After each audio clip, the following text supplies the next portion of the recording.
Hey, what's up everybody? It's the People's Crypto. I'm back again with another video. In this video, I wanted to discuss the cost of living, how it's changed, and how inflation is running rampant, and how buying Bitcoin could help you in the future avoid inflation and also increase your net worth.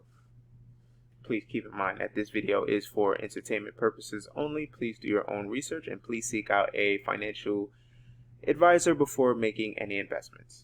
All right, so inflation is a real big thing that happens, and unfortunately, it's like a hidden tax that punishes citizens globally. Now, Bitcoin hopes to change all of that because it is a digital store of value. It's like digital gold. It increases in value over time, and unlike our fiat system or fiat currencies, it is a fixed supply. There's 21 million. There will never be any more Bitcoin than that. You know, there may be forks and all of that, like Bitcoin Cash and Bitcoin Satoshi's Vision, but there's just one real Bitcoin and nothing else. Now, there's other cryptocurrencies that have utility and they may have a specific function, like smart contracts, or they may have other cool, neat things on them that make life a lot easier in the future. Some may be around today, they may not be around tomorrow. It all depends, right? So the issue that I want to discuss is inflation. And I want to show you how the cost of living, at least here in the States, has increased tremendously. Unfortunately, the middle class, our paychecks or our salaries don't necessarily have that same trajectory with inflation. You may get anywhere from a 1% increase in salary or a 5% increase in salary. But to consistently get increases on your salary year after year after year, it varies. It depends what industry you're in. But 9 out of 10 times, if you're a middle income earner, you're probably, maybe if you're lucky, you might see 1 to 3%, maybe every 2 or 3 years. Like I said, depending on what your occupation is, you may be entitled to some bonuses, but nothing is necessarily guaranteed in terms of your salary and bonuses. If there's a downturn in the economy, you can get laid off, or your company may have cutbacks on bonuses. Anything can happen, and it's sometimes out of your hands. And it's an unfortunate thing, but this is a real thing that happens in real life. Now, here's an article. You can find it on CNBC.com. It's titled, "Here's How Much Housing Prices Skyrocketed Over the Last 50 Years." And this is for the U.S. It says, here's how much the median home value in the U.S. has changed between 1940 and the year 2000. 1940, we have $2,938. 1950, we have $7,354. 1960, we have $11,900. In 1970, we have $17,000. Please keep in mind that Richard Nixon took the United States off the gold standard in 1971, and now you're going to see inflation completely take off. Just 10 years later, if you had purchased a home in 1970 and it was $17,000, it now has jumped to $47,200 in 1980. When Nixon took the United States off the gold standard, it turned the US dollar into a pure fiat currency, not being backed by anything. The central bank can now print out an excessive amount of money, and as they print out more money, it causes inflation to occur. Now, in 1980, you see that same home that you had purchased in 1970, it is now worth in 1980 $47,200. That same home again, 10 years later, is now worth $79,000 and $100. It's $79,100 in 1990. And then fast forward 10 years later, that same home is now $119,000. I'm getting tongue-tied, I'm sorry. It's $119,600. Now, it grew a lot quicker. The value of the home grew a lot quicker when Nixon took off the gold standard, took the United States off the gold standard. Once that gold peg was gone, then you started to see that the housing prices started to increase at an amazing rate. Now, unfortunately, middle income earners or the middle class, their salary wasn't going up just as fast. It also depends on what occupation you have, with state that you're living in. All of those things play into a factor. So it may affect you a lot, it may not affect you a lot. But for the average person or family, their incomes did not go parallel to what these home prices were. If they did, then things weren't so bad, but you have to also remember you have to adjust for inflation. And that is actually done right here. So you see 1940, well, this is adjusted for the year 2000's dollars. So you have 30,600, 1950 you have 44,600, 1960 you have 58,600, 1970 65,600, 1980 you have 93,400, 1990 you have $101,100, and then the year 2000 you have $119,000, $119,600. So it still follows that same pattern regardless if you adjust it, but this just goes to show you that when they create more money, it causes the prices of goods and services, in this case homes, it causes them to skyrocket in price. Now, the same could be said no matter what country you're living in. The same thing will happen. And if they continuously print out more money and practice QE infinity, these prices will actually go a lot higher. I think now, at least here in New York, the average price for a home, depending on what neighborhood, you're looking in the ballpark anywhere from $700,000 to a couple million.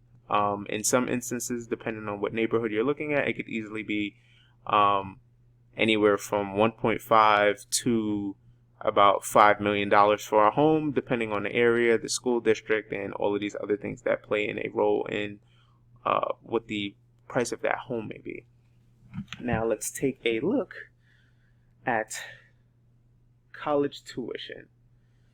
Now I'm going to go from the 1970s, or at least I'd say 1976, 1977, and I'm going to just jump all the way to at least the year 2000, just to show you how much inflation can run rampant. Alright, so all institutions, the average was $2,275. Four-year institutions, all 4 years, universities, others, and then 2-year institutions, it went from $2,577,000, and then here it was $2,647,000, and then here it was $2,527,000, and then for 2-year universities, $1,598. Then let's jump to the year 2000. Now all institutions, now it went from $2,275 to $10,818. And then all 4 years, it went from $2,577 to $12,922. And then universities, it went from $2,647 to $13,177, and so on and so forth. You can see the difference between the 1976, 1977 college tuition and the year 2000, 2001 college tuition. As you can see, it has almost tripled in the amount that you paid. But yeah, that's inflation. The education is the same, the degree is the same, the institution is the same. Yeah, ranking may change every time and again from year to year, but for the most part, Nothing changes. The degree is the same. Some of the professors might leave, some might stay. Everything is basically the same. They may add some programs, they may subtract some programs, but the bottom line is, if you have your bachelor's, it's your bachelor's. If you have your master's, it's your master's. If you have your doctoral degree, it is still a doctoral degree. Nothing has changed. And unfortunately, because of this inflation and quantitative easing and the printing of more money, it causes the cost of homes, education, even items in a grocery store, it causes those prices to go up. Your salary, unfortunately, it does not increase at all. You may get 1%, 2%, or 3%. In many instances, you may have to leave your current employer and you may have to seek new employment if you're looking to get a 10 or 20% increase in salary. And that's usually what people do nowadays. They usually stay at a job maybe 2 years. Loyalty is not a thing anymore. It's a thing of the past. No one's trying to stay at a particular job for 10 or 20 or 30 years unless you're guaranteed a good pension package or other benefits. So that's really the only reason why people will stay at a particular job. But unfortunately, in the future, pensions and all other benefits will probably cease to exist, and retirement will most likely be a thing of the past because of quantitative easing and this continuous money printing that they're never intending on stopping. Unfortunately, us millennials and perhaps our children's children will have to pay the price of all this quantitative easing and money printing and crazy amount of debt that's being created to keep the system afloat. Now, there's just one more article I wanted to touch upon, and this is actually pretty insane. So this is from the New York Times, and it's $108 a month rent was the median in 1970. Now, this article is April 7th, 1970, I think. All right, so it says you paid more than $180 a month rent in 1970, utilities included. You paid more than at least half the families in the United States. The Census Bureau, in a weekend report, said $108 was the median monthly rent for houses and apartments at the beginning of 1970 for the 22.3 million rental units in the country. The median is the point at which half of the total number falls above and half below. It is not the same as an average, but a Census Bureau spokesman said today that the average is pretty close to the median of rents. 2/3 of all rental households, 14.8 million, fell within $50 to $150 per month range, the Bureau said. Another 1.4 million household pays less than $50 per month, and about 4.8 million paid $150 or more. So those days are long gone.